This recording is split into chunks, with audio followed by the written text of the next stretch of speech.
Okay, so here we are, Saturday night at the Romford Horror Film Festival, and we're here to talk about two of the most nominated films in the festival, Kiddo and Feed Me. So between them, they have 10 nominations. So Kiddo has Best Short Film, Best Actor, Best Actress, and Best Screenplay, and Feed Me has six nominations: Best Feature, Best Director, Best Actor, Best Screenplay, Best Cinematography, and Best Score. So I think, yeah, our audience will agree these are two of the very, very strongest things we have in the festival. So congratulations to all you guys. If you'd just like to start this end, just introduce yourself and your role in the films, which film it was. Hello, my name is Richard Oakes. I am one of the co-directors, editors and DOP on Feed Me. I'm Neal Ward, and I was one of the producers, and I played Lionel Flack in Feed Me.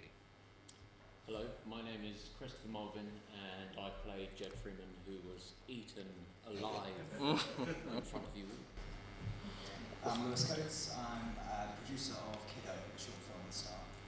So Richard, can I just start with you first? Where did the idea for this disgusting film that we've just seen come from?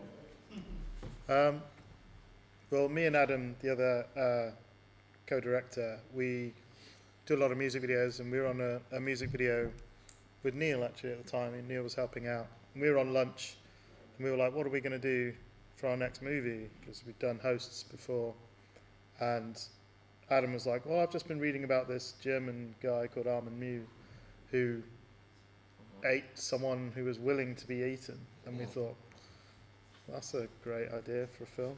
Yep. That'll do it, yeah. How much research did you put in? I mean, and Not did you probably clear your internet history maybe, I don't know. No, not a lot. It's very different what we did. It was inspired by, rather than telling the actual events, it was just the idea of someone agreeing to be eaten, and then we thought, well, how can we play with that? You know, if someone's agreeing to it, then there's some things, interesting things you can do with that and make it kind of like a buddy comedy where one of them's eating the other one. Yeah, I mean, was that the elevator pitch, was it? That was it, yeah. Yeah. Neal, when did you first come on board, and what drew you to this, frankly, outrageous character? So I'd worked with Rich and Adam on their first feature, Hosts, in 2019. And then a friend of mine had given us an opportunity they wanted to fund another film with Rich and Adam being the directors. We went through all the pleasantries and did all that, and it just didn't work out in our favour. So we kind of looked at what we'd already done and saw if we could do it again. So we went away, Rich and Adam went away, developed the story, did all that, and then they sent me through the script saying, what do you think to this? Are you happy to do this? And when you see a part like Lionel Flack on paper and you read it as an actor, you kind of go, why the fuck would I not say yes? So, it is kind of every actor's wet dream to get a part like that, because the amount of subtext, levels and depth to Lionel as a character is... you kind of want to flex your acting muscles as much as you can with something like that. So I instantly said yes, and then we sort of all sat around and developed it and then started producing it, and then brought on Ed Polgardi, who was the producer of The Wretched, and then we sort of went from there, didn't we, really? And in answer to that question, it's if you turn that down as an actor, a part like that, no matter what the budget is, you're an idiot. So, you give everything you've got for that. So, Chris, when did you first become involved? And also, second part of the question, you two guys have got great chemistry in the film. What kind of rehearsal time did you have? Did you workshop? You can both answer that, obviously, but how did you first get involved, Chris? I mean, I'd worked with these guys beforehand on two other projects, and when Richard, Adam and Neal, they were like, oh yeah, we'd love you to get involved in this, and they sent over the script. I looked at it and I was like, oh my god. You're going to do what to me? What are you going to do? Yeah, that's it.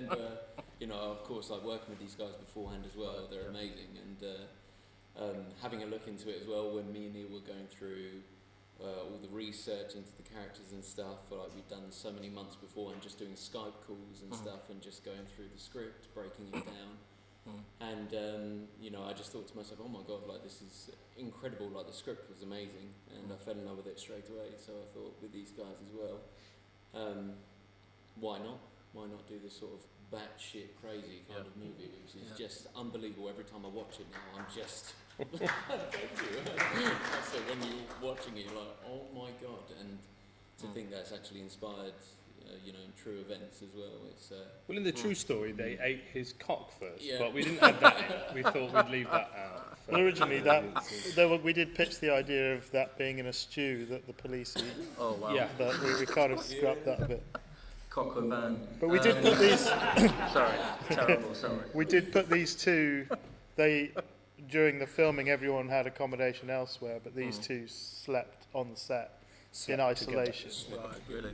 So that they could practice lines together, but also have that kind of bonding. Really? Okay. And really living in that house. So they lived there the whole shoot. We lived with Bermuda and 3 stunt fish, so we had to deal with all their like drama about who was in what scene. We had to like throw rocks, little pebbles at the fish to stop them from fighting over whatever.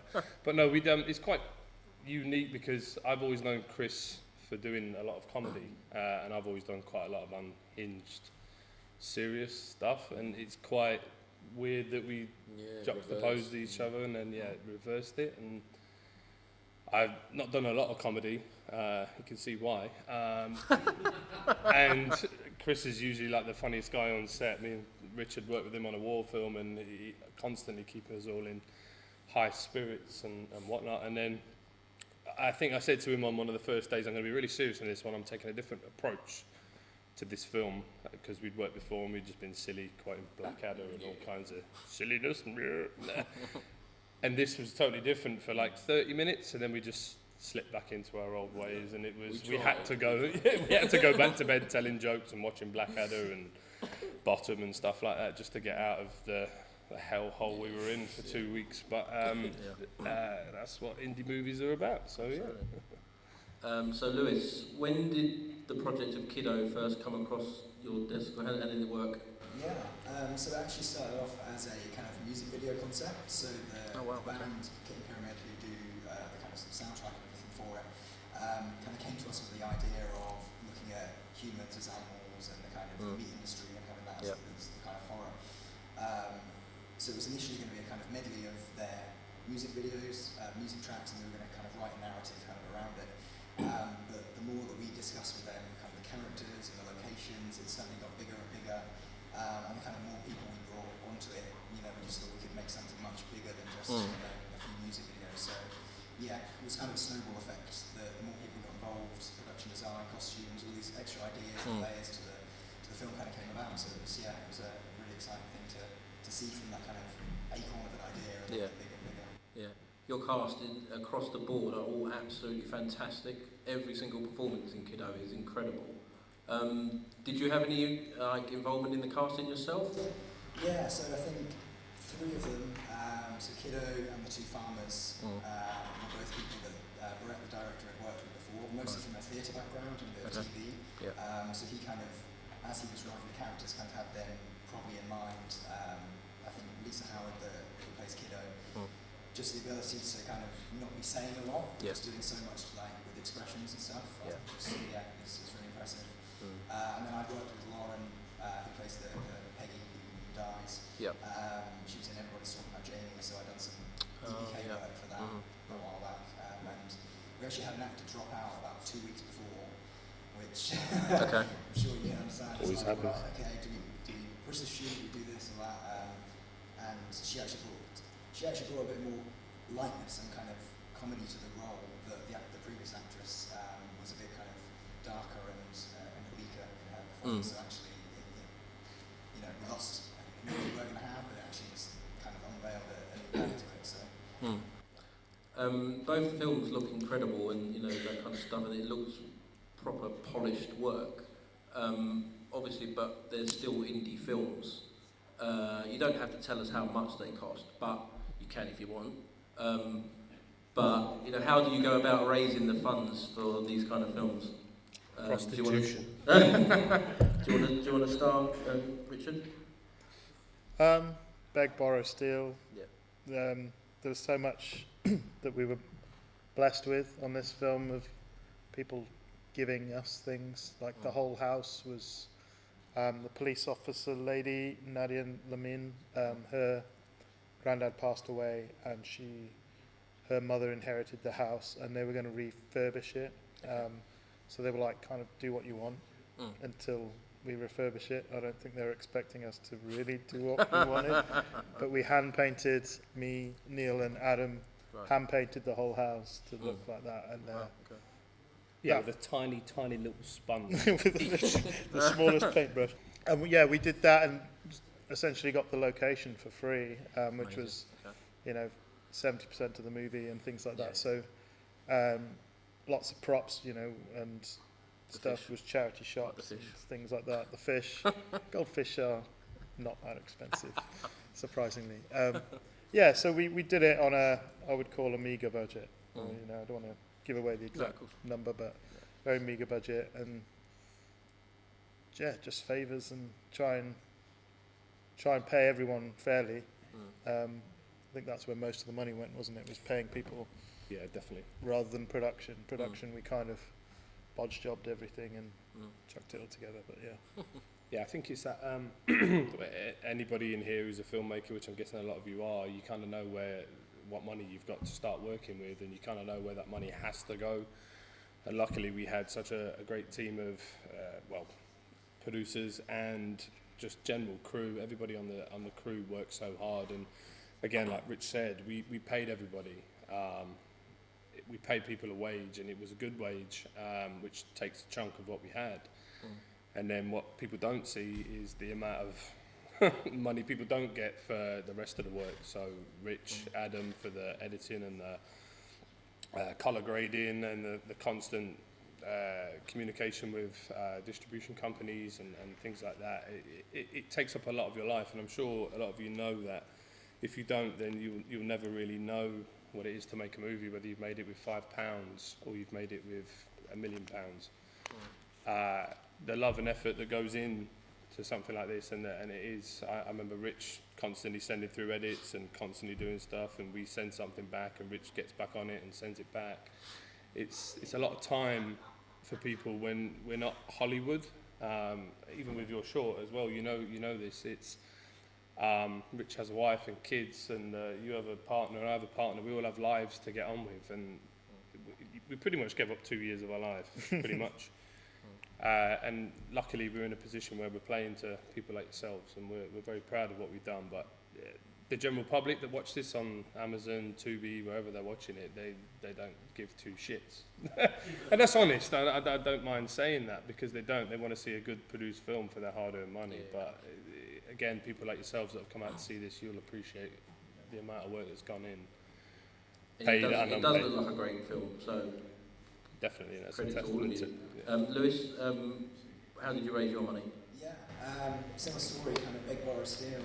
Because it started off as a kind of music video idea, we had a bit of kind of initial funding from the band, so it was going to be a kind of, with their album coming out, we had some kind of initial kind of money from that. Just trying to do as much as you can with what you have. We had quite a good crew that we'd all worked with before. It was all shot up in Sheffield, so all the locations were quite close to each other. So it was finding kind of cost-effective ways to be as cinematic as possible. With a pretty small budget for a short film. So We are going to have to end it there, but thank you so much for bringing these films. They were fantastic. The audience, I know, really enjoyed it. The judging panel, we all really enjoyed it. Can't wait to see what you all do next. So thank you so much for coming. Can we have a round of applause, please, for the filmmakers?